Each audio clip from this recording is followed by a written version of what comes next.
Hi, this is Sam Ganzfried presenting on mistakes in games.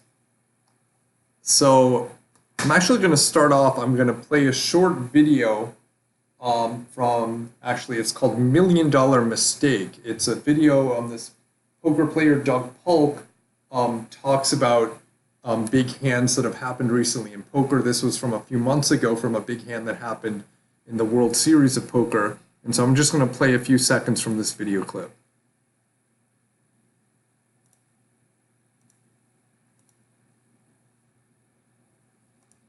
Now the action's back over to the button. He's got 34 big blinds and ace-king suited. Now I know this is a scary spot, guys. I understand. We've done plenty of these on poker hands before where someone is in a big spot for their tournament life. But you simply have to go all in here. There's no choice. It might... So let me switch back to the PowerPoint. And so, in this hand, this is for $1 million pay jump in a big tournament. He's saying you have to go all in here. As it turns out, the player just called and didn't go all in. And so, he's claiming that play was a mistake that potentially cost him a lot of money. Now, another recent, this was actually just around a month ago, an incident that occurred. This is on a poker forum. One high-stakes online player accused another player of potentially or allegedly cheating by using having access in real time to a solver, a computer program that told him what to do, which is not allowed on sites. And his reasoning basically is, he says, look, out of tens of thousands of hands I've played with him, I could not spot a slightest mistake. And he says, in every spot, the best of the best still make a bunch of mistakes, but these guys who he thinks are cheating would not make a single mistake. And as it turned out, this allegation never really was substantiated and didn't end up going anywhere. But nonetheless, people are taking as evidence of cheating the fact that, look, a human who's not cheating would make mistakes, or someone who is using a bot in real time would make mistakes. And even more recently, just a few weeks ago, there's actually been this really big scandal that's been all over in the poker community of allegedly a player who's been cheating in live poker on a live stream by having someone who has access to the hole cards of the other players relay that information to him so he can people think he's viewing it on his phone in real time. And so basically here one person is making a comment about it. So this guy, his defense was, well, he's been playing, 15 years and he's won online and he's really good. And so he's just making brilliant plays. And so this person, he or she, Marley Cordero, is saying, look, even those players would lose pots, or should I say make mistakes. And so for live poker, this would also potentially be a way of detecting a cheater, is someone who over a large sample of hands doesn't make mistakes. That would raise some red flags. And so let me get back to the presentation. And so actually, let me mention these incidents I just saw. These were after, I noticed these after I'd written the paper and just sort of was preparing the presentation. This is an additional motivation for this concept, but it wasn't necessarily the initial motivation I had in mind when I started working on it. It's sort of interesting that this sort of identifying cheaters and security can actually be a potential application of this concept. So in general, in a game, when evaluating a strategy, there's two general ways in which a strategy can perform poorly. The first is that it puts positive probability on a specific action or pure strategy, if we're in a matrix game, that's clearly bad on its own and should never be played.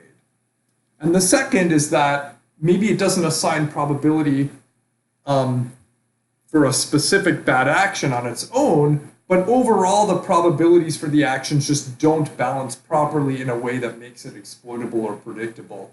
For example, in rock, paper, scissors, we should play exactly a third, what if you do 50% rock, 30% paper, 20% scissors? You're not putting any weight on a clearly bad action. Rock isn't bad on its own, but if you're doing it 50% of the time, the opponent could really take advantage of that by playing paper more often.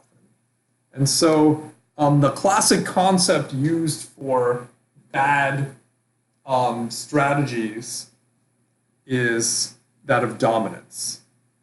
And we say that a pure strategy in a strategic form game is strictly dominated if it performs strictly worse than another strategy for all possible strategies that can be used by the opponents. And this is, one of the first concepts taught in any game theory class, and clearly anything that's dominated is irrational. No rational player would want to play because another strategy is going to do better regardless of what the opponents are doing. And so often a procedure is done where strictly dominated strategies are removed from the game in advance of any further analysis, for example, computing Nash equilibrium, as it's totally clear no strategy that is strictly dominated can receive any probability mass in any equilibrium. Actually, we can go further and iterate this process. We can remove one dominated strategy for one player, another dominated strategy for a player, either the same or different player. Keep doing this until there's none remaining. And it's pretty well known that this results in the same reduced space regardless of the order of this elimination. And furthermore, that the set of the equilibrium in the reduced game is identical to the set in the initial game. This is also easy to apply computationally. And so usually this is done as a pre-processing step before doing things like computing Nash equilibrium.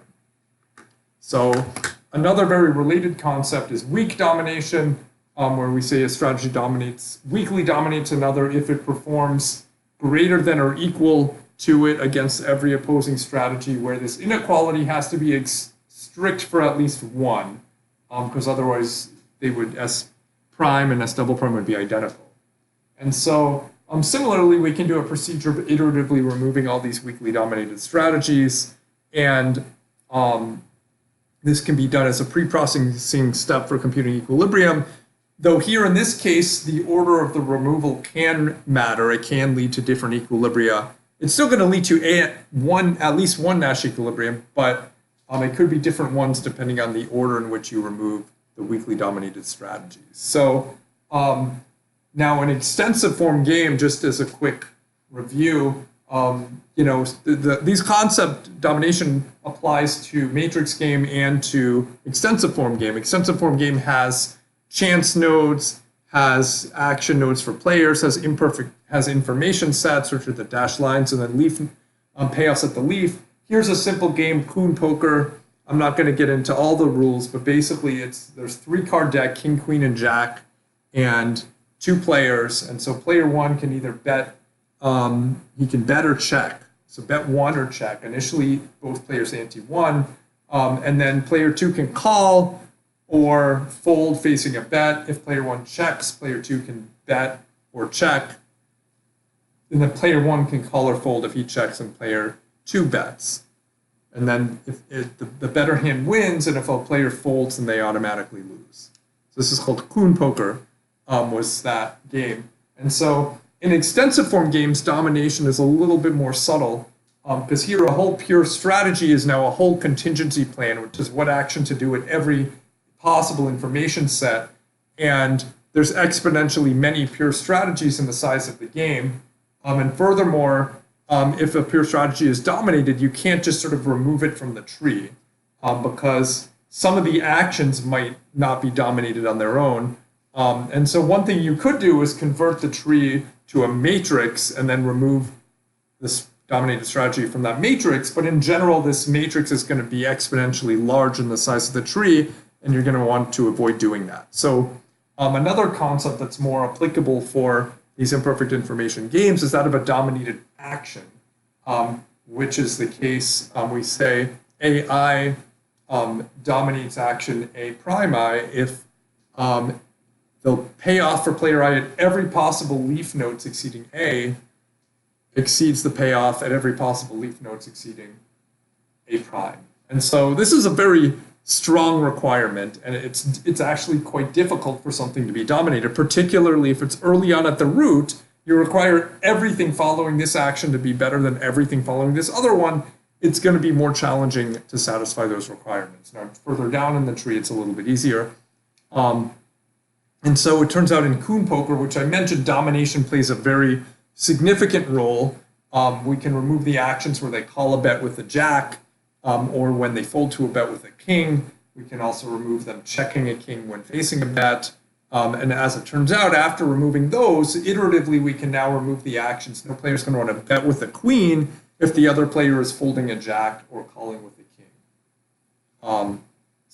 If no player is calling the jack or folding with a king. So we can make a smaller game after removing all these iteratively dominated strategies that reduce game tree.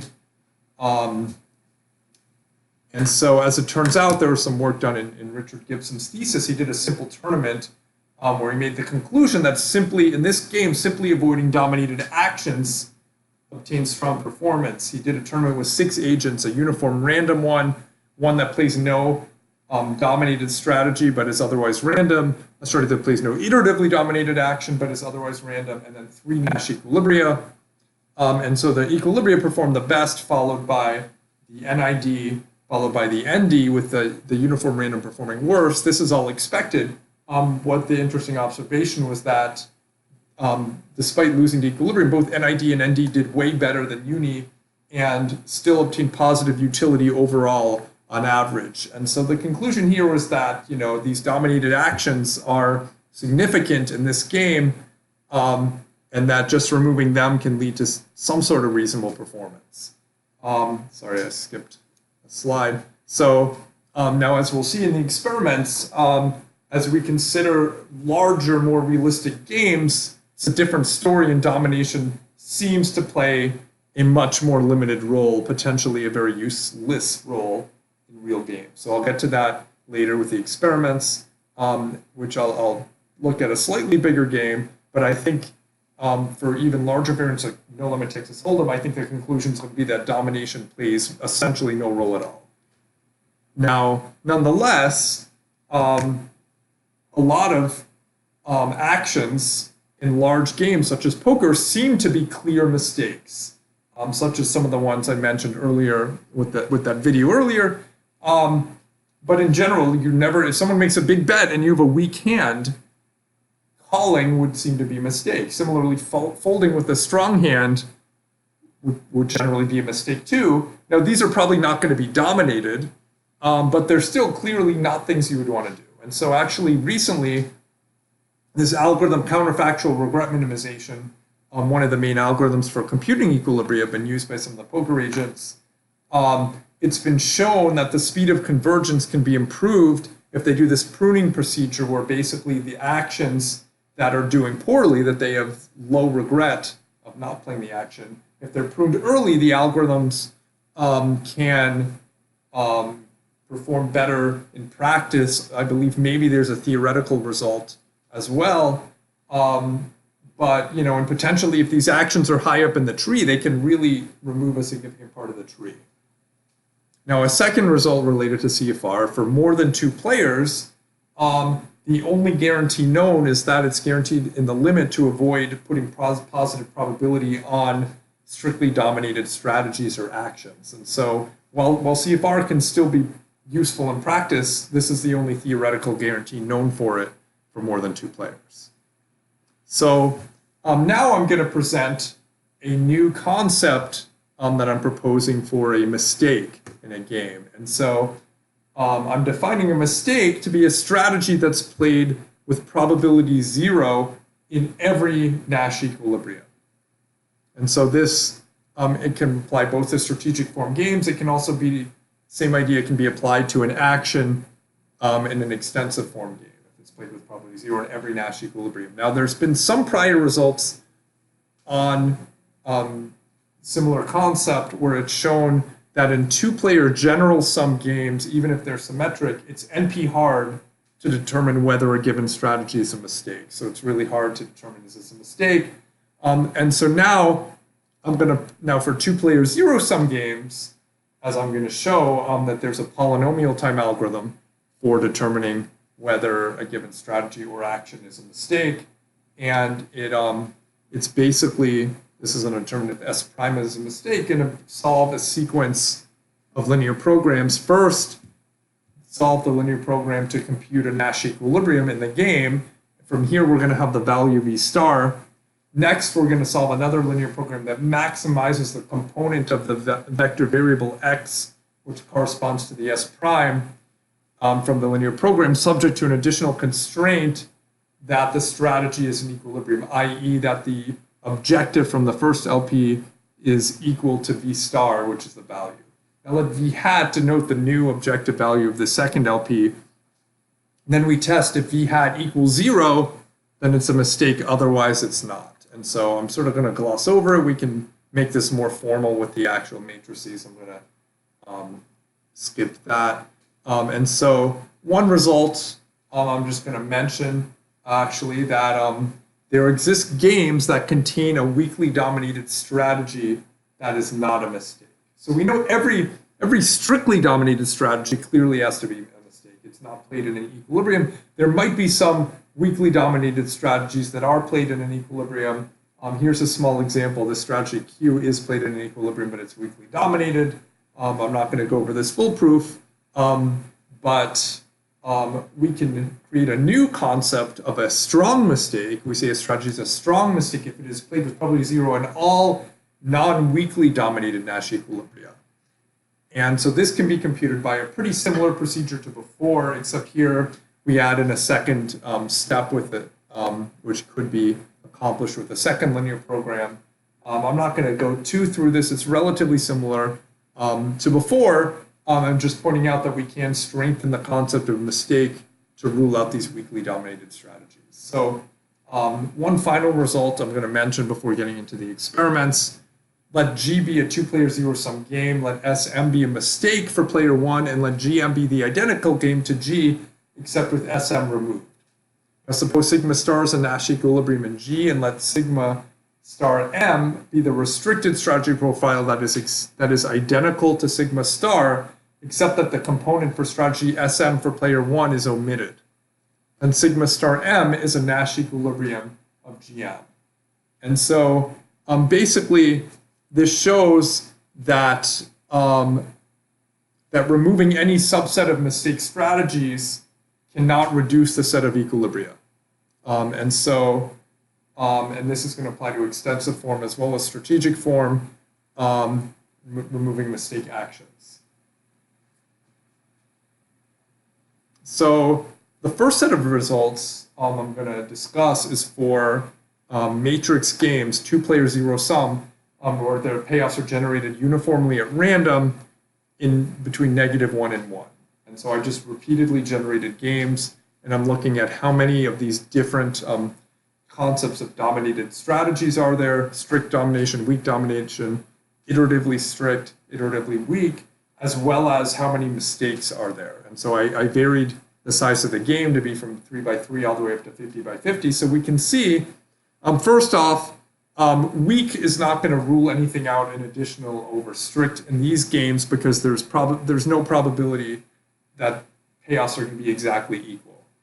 Now we can see, looking first at the domination here, that for the larger games, pretty much nothing is dominated, right? When we get 20 or bigger, essentially 0. Now as they get smaller, domination does start to play a role, and of course more things are iteratively dominated than regular, than not iteratively dominated. Now for all cases, there's more mistakes than these dominated, all forms of domination, and it's much more pronounced as the game size gets larger. It looks like around half, 24.85 out of the 50 are mistakes, whereas 0 are dominated. And so, domination, plays a significant role for these very small games, but once the game gets of reasonable, 10, 20, 30, a lot of things are dominated and a lot of things are mistakes, about half, and pretty much nothing is dominated. So next, I'm going to be talking about extensive form game experiments. I'm going to consider the game we talked about earlier, Coon Poker, but a generalized version where the deck size is n. So the version I mentioned before had a deck size of 3, King, Queen, Jack. And so here, we can see that regardless of the deck size, there's only going to be 2 dominated actions for player 1 and 3 for player 2. And these are basically going to be, calling with the worst possible hand, or folding with the best possible hand, or checking with the best possible hand after the other player checks. So those are the only dominant. Even if there's 100 cards, you might conceivably, it's not dominated to call with the second or third lowest hand. That's not officially dominated. Now with mistakes, we can see there's a pretty sizable number of mistakes. Now, once we get up to 100, there's 400 total actions, and 93 of them are mistakes. So I don't know quite how this will scale beyond 100, but this looks like around 1/4, a little under 1/4 of the strategies are mistakes, while only 2 or 3 of them are dominated. And so this is really making it clear that domination is useless in larger realistic games, would be similarly useless in games like Texas Hold'em, while mistakes are very prevalent. And there are a lot of mistakes, and it's a very relevant concept for realistic games. And so just to wrap up here, so I presented this new concept of a mistake, gave a definition, gave an algorithm for computing it, discussed a relationship between domination, and I talked about the effect of removing mistakes and reducing the game. I also looked at experimental results in strategic form and extensive form games. There could be a variety of applications. One that I've sort of singled out with several examples would be for cybersecurity, detection of unethical or malicious players, for example, human cheating in poker. Now, there are several future directions. I'm going to single one out, which would be to try to find a new concept that is more refined and falls, for extensive form games in particular, that falls between domination and mistakes. Because domination, we've seen so strict that basically nothing in practice is going to be dominated. But a limitation in mistake is that it involves, it involves computing a Nash equilibrium as a subroutine. And so we can't use this if the goal is, hey, we want to reduce the size of the game, make it smaller by removing these bad actions or strategies so that it makes it easier to compute equilibrium. This is not very useful. So can we find something that is not so strict as domination so that it's common in practice, but not so general so it can be computed more efficiently than a full equilibrium computation and can be applied as an efficient pre-processing step? Thank you.